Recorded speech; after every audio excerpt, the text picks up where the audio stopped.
Mark సువార్త 4వ అధ్యాయము 17వ వచనం నుండి 26వ వచనం వరకు. అయితే వారిలో వేరు లేనందున కొంతకాలము వారు నిలుతురు గాని వాక్యము నిమిత్తము శ్రమయైనను హింసయైనను కలుగగానే వారు అభ్యంతరపడుదురు. ఇతరులు ముండ్ల పొదలలో విత్తబడిన వారు, వీరు వాక్యము విందురు గాని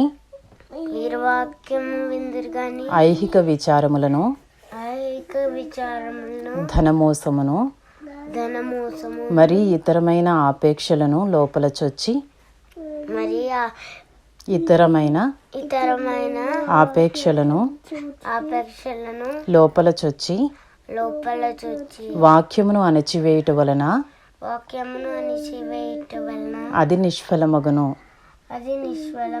మంచి నేలను విత్తబడిన వారెవరనగా వాక్యము విని దానిని అంగీకరించి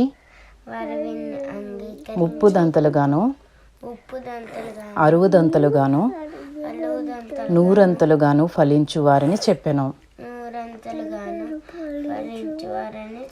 మరియు ఆయన వారితో ఇట్లనెను, దీపము దీపస్తంభము మీద ఉంచబడుటకే గాని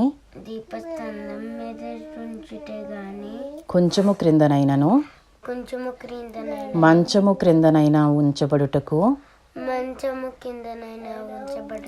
తేబడదు కదా.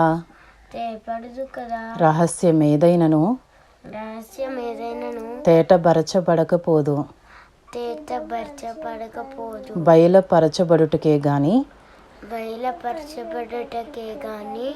ఏదియు మరుగు చేయబడలేదు. వినుటకు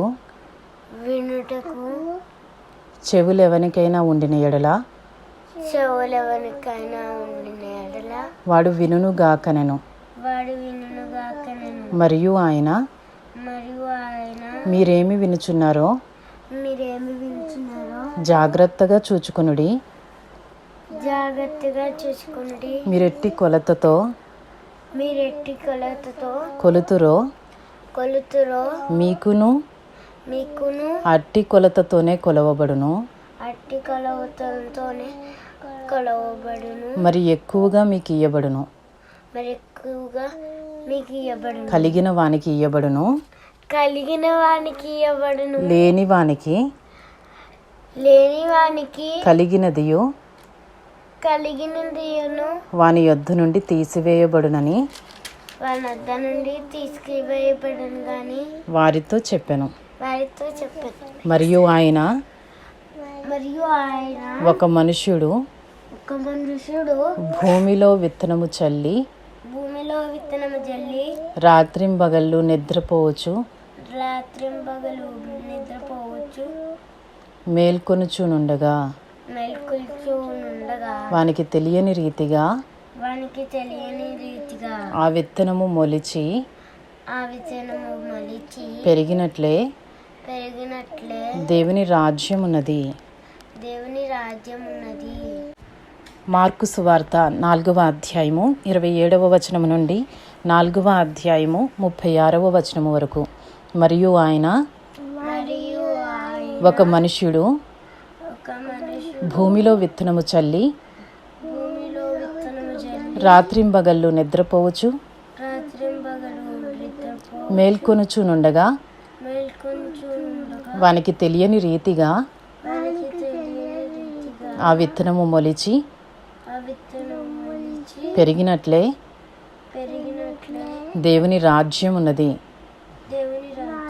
భూమి మొదట మొలకను తరువాత వెన్నును అటు తర్వాత వెన్నులో ముదురు గింజలను తనంతట తానే పుట్టించును. పంట పండినప్పుడు కోతకాలము వచ్చినదని సేద్యగాడు వెంటనే కొడవలి పెట్టి కోయునని చెప్పెను. మరియు ఆయన ఇట్లనెను, దేవుని రాజ్యమును ఎట్లు పోల్చెదము? ఏ ఉపమానముతో దానిని ఉపమించెదము?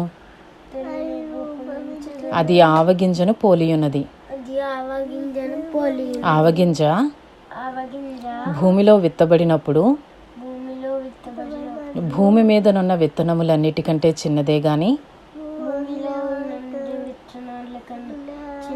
విత్తబడిన తరువాత అది మొలిచి ఎదిగి కూర మొక్కలన్నిటికంటే పెద్దదై గొప్ప కొమ్మలు వేయను గనుక ఆకాశ పక్షులు దాని నీడను నివసింపగలవనెను. వారికి వినుటకు శక్తి కలిగిన కొలది ఇలాంటి అనేకమైన ఉపమానములను చెప్పి ఆయన వారికి వాక్యము బోధించెను. ఉపమానము లేక వారికి బోధింపలేదు గాని ఒంటరిగా ఉన్నప్పుడు తన శిష్యులకు అన్నిటినీ విశదపరచెను. ఆ దినమే సాయంకాలమైనప్పుడు ఆయన అద్దరికి పోవుదమని వారితో చెప్పగా